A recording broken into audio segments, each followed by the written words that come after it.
If you have a table saw, an outfeed table is an essential bit of kit.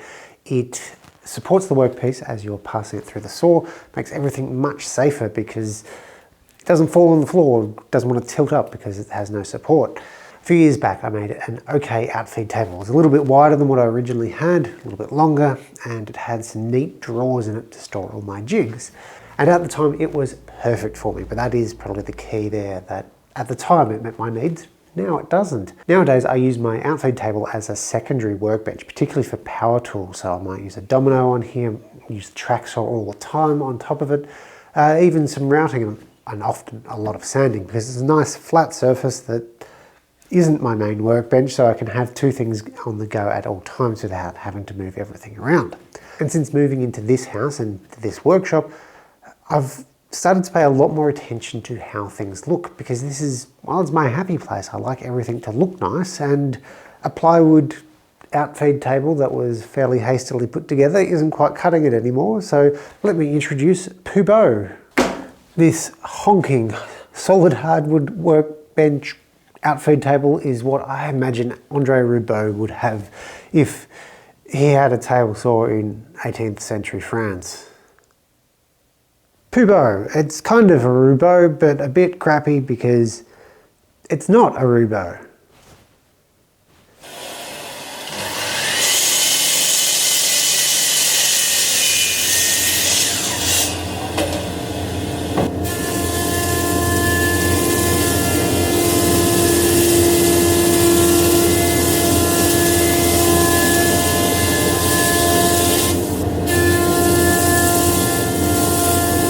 Due to reasons, I wasn't able to get everything milled up yesterday, and that's okay. I did a pass on both of the faces, and today I'll do another pass, and that's okay. In the world of wood, you can't really mill everything to final size and have the best results all in one day. You can do up to 3mm per day per face, so that'd be 6mm total, or what's that going to be? That's going to be 59/500ths per side in the metrically challenged system. Doing any more than that and you're inviting wood movement to just slightly warp everything on you as you expose fresh, deeper wood. So the circumstances that meant I couldn't do it yesterday have actually been a little bit more favourable for more stable boards. Now, it's not a guarantee that everything's going to be perfectly flat, and it's not guaranteed that if you go more than 3mm that it's definitely going to warp, but it's always best to give yourself a fighting chance.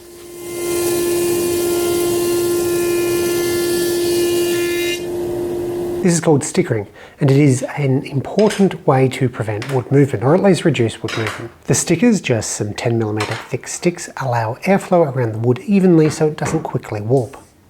I was stopping for lunch, so it was time to sticker, which is just a good habit to get into.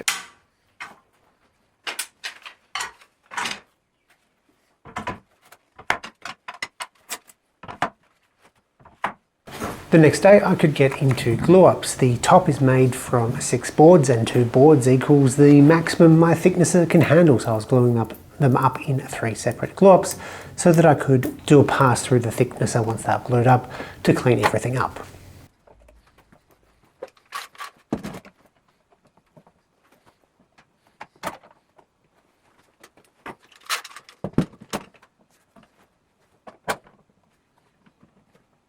Once dried, they were rejointed to clean up the faces. I then went on autopilot and did one of the edges as well.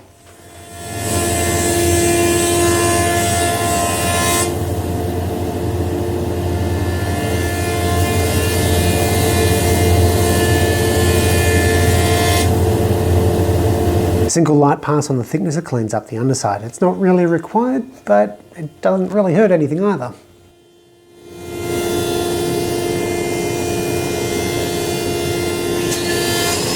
To be clear, the domino is purely for alignment. I cannot run an 800mm wide board through my 300mm wide thicknesser, so I want to get this as close to perfect as possible for the glue up so that there's very little cleanup in terms of making everything nice and flush. And the wider the panel it is, the slightly more tricky it is. So dominoes are purely for alignment. Use biscuits, use dowels, use splines, or use just big cauls. I don't have big cauls, but use them if you've got them. Do not complain about me using a domino here.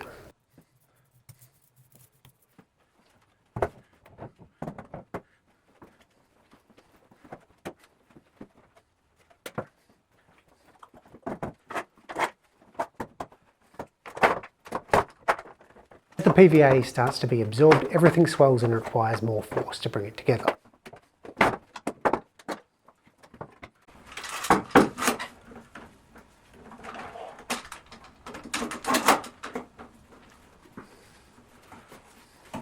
Once dried, the ends can be cut evenly with a track saw.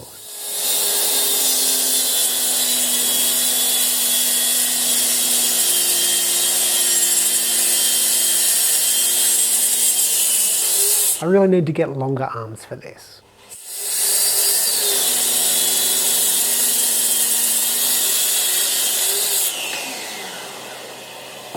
This Workbench Outfeed table hybrid thing won't have any built-in vices, at least for now. Instead, I'm going to be using dogs and holdfasts to provide basic work holding. I'll eschew from the traditional benchtop layout and lean more towards an MFT, but I'm not going to be actually using it for aligning a track saw, so close enough is good enough in this case. A block of wood acts as a crude yet acceptable 90-degree guide for a Forstner bit. It gets me close enough to 90 degrees without having to have the skill or think too hard about it. Sharp edges are no fun, but a trim router with an oversized chamfer bit is fun.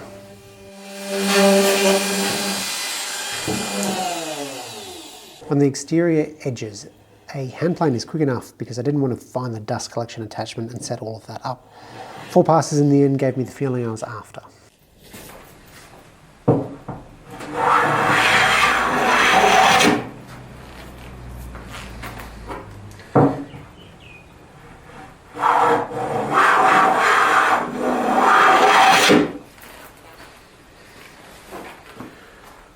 Onto the legs and frame.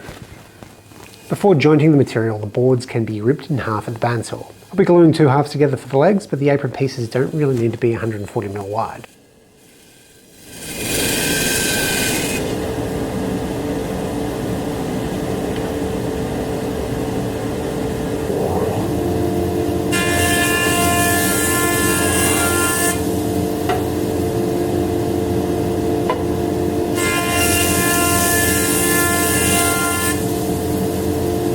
Since just one face needs glue per leg, all 4 legs can be laminated at once with no danger of them sticking together.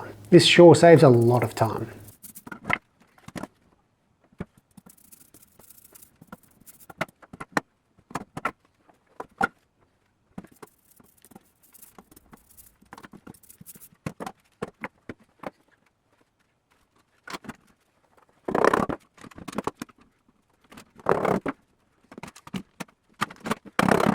Once dried, they can be re-squared.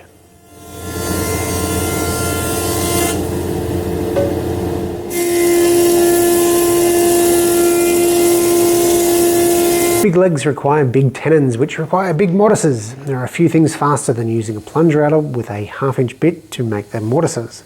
This bit is getting a bit dull, so it seems to peck drill better than side-to-side passes. And if you wondered, mortises first, then tenons, at least when you're using a router. 3 legs get clamped together to give a wider support surface for the router, particularly getting close to the ends of the mortises.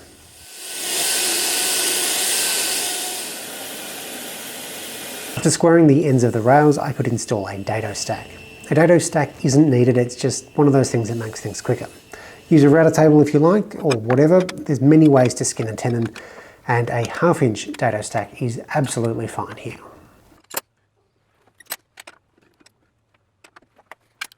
A dado stack and crosscut sled make tenons incredibly fast and consistent.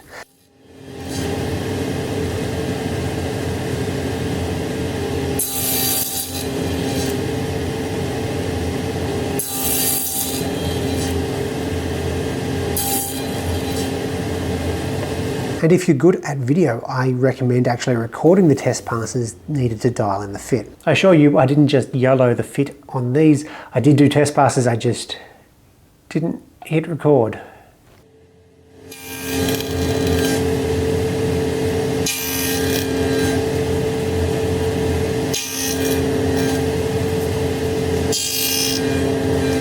As always, there are multiple ways to achieve the same end goal here. To get the fit, do you round the ends of the tenons or square the routed mortises? My preference is to square the mortises. It doesn't take that much longer and you get a technically stronger joint, but in some ways it's less fiddly.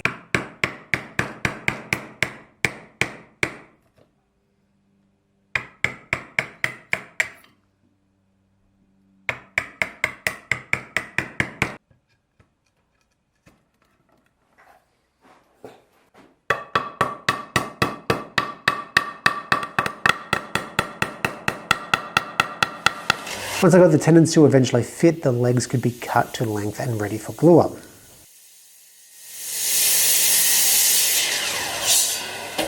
The joints are very tight as is, and this is yet another reason why pony sauce is an important glue. Hide glue lubricates the joints, and I was able to go from having to wail on the stretchers to seat them to be able to push it in by hand. I won't say that PVA is for losers, but I will strongly imply it. And just like that, the tenons slide in with no issue. I'm gluing this up in two separate end assemblies. Then I'll do a third glue up joining the two together. It takes a little bit longer, but this is much less stressful.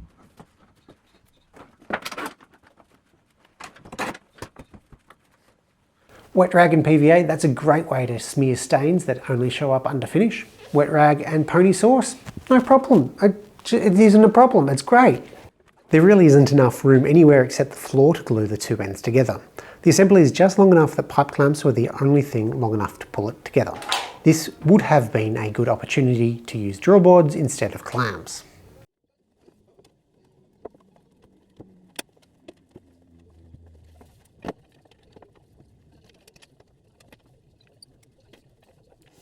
Well, I wouldn't call the bench lifeless, it certainly did need a little bit of personality added to it.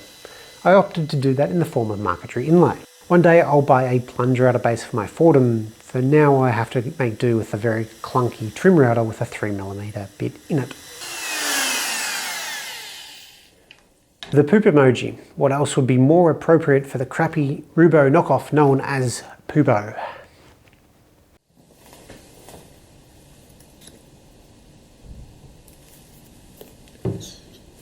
The veneer was cut on the laser. Is laser marquetry something you'd be interested in? Let me know in the comments below. I have no idea what the species are. They were in a big random unlabelled pack I bought a few years back.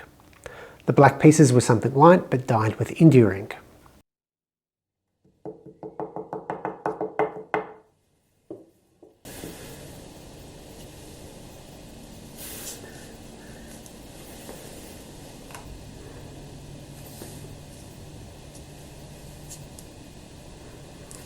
The melamine acts as a platen to as evenly apply pressure as possible. I had grand plans of wood screw adjustment feed, but in the end I just wanted the project done rather than another sub-project. A counterbore hole accepts the T-nut, then the foot screws in, and I gain the ability to level the bench top to the saw.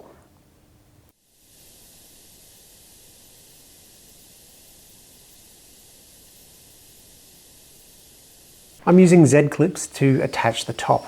If I'm being honest, I didn't really think about it when I was making the whole thing. If I was planning to use it as a proper hand tool workbench, this wouldn't really be acceptable, and I'd prefer the legs mortised into the top, or at the very least some dowels or dominoes sticking into the top to hold it in position better.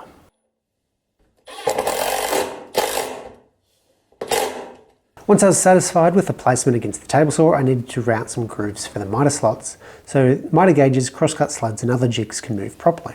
You don't want this to be particularly tight. The runners need clearance, not support, from the outfeed table. A standard mitre slot is 19 by 9.5mm, so make it a little bit wider and a little bit deeper.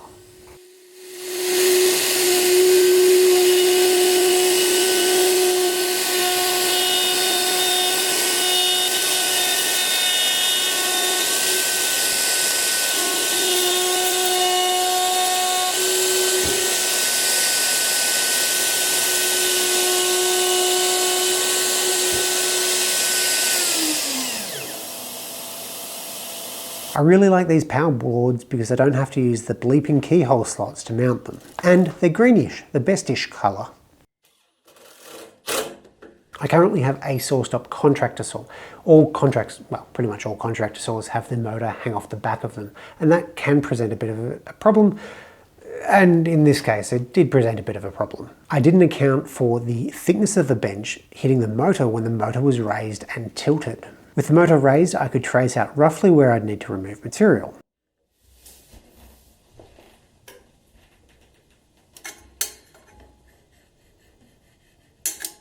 Using Arbortex Turboplane, I hogged out the material. You'd use a router, a gouge, a drill bit, really whatever. Use whatever you've got. Don't really need to be too fussed about the tool choice here.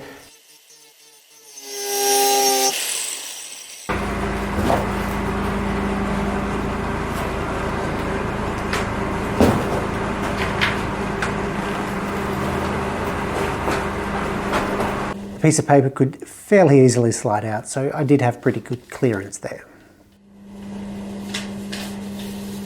One of my favourite features on my old Outfeed table was storage for table saw jigs. I had trays, very shallow drawers I guess, for each jig on drawer slides. One of my more brilliant ideas was to forget about this entirely until after the glue up, so now it's time to very awkwardly do some dovetails. Now I could just screw in some battens to attach the drawer slides too, but lap dovetails make more sense given the rest of the project.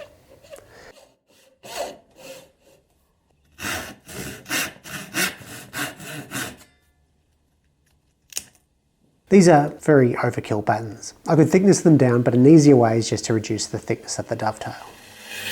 Another advantage of reducing just the dovetail thickness was creating a shoulder that made it much easier to hold in place to trace the tail. A rattle plane can be used as a marking gauge for the depth, while a marking gauge can be used as a marking gauge for the other depth.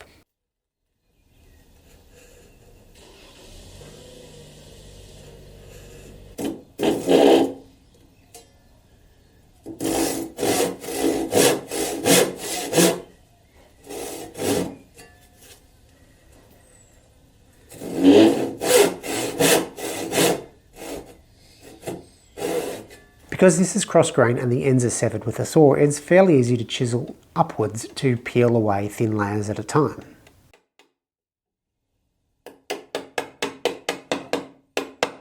After the first layer is peeled, the ends can be deepened with some chisel taps and I can go again. This was incredibly uncomfortable work, but there's really only so much you can do when you've got a bench on your other bench.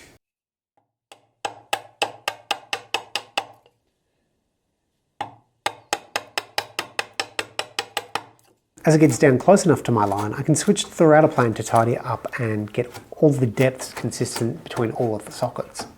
Once again, pony sauce is the best glue, and this time I had a helper.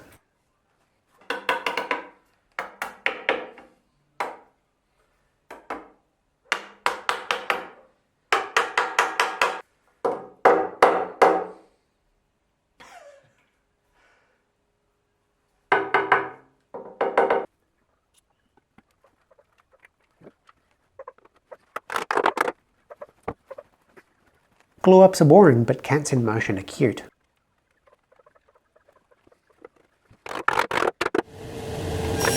For the trays, these sides needed a dado to accept the plywood base. A rebate would be okay, but as I'm reusing form ply, gluing would be very difficult due to the coating.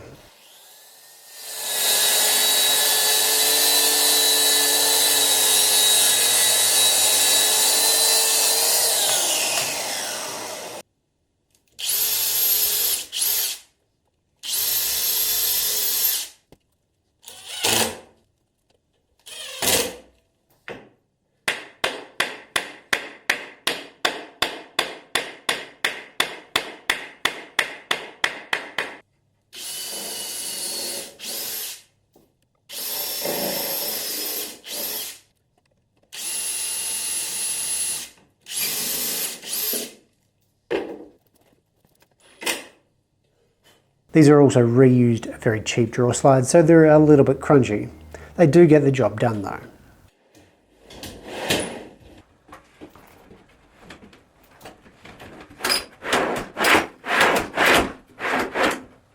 I think you get the idea with the storage of jigs here. They're always on hand, but always out of the way.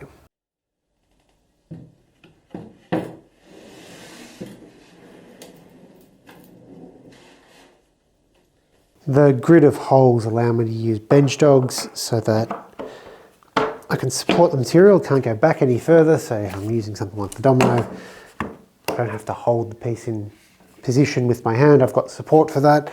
Or if I need to work on the end of something, maybe hold it down, I can use a hold fast because that's 19mm holes, 3/4 inch holes.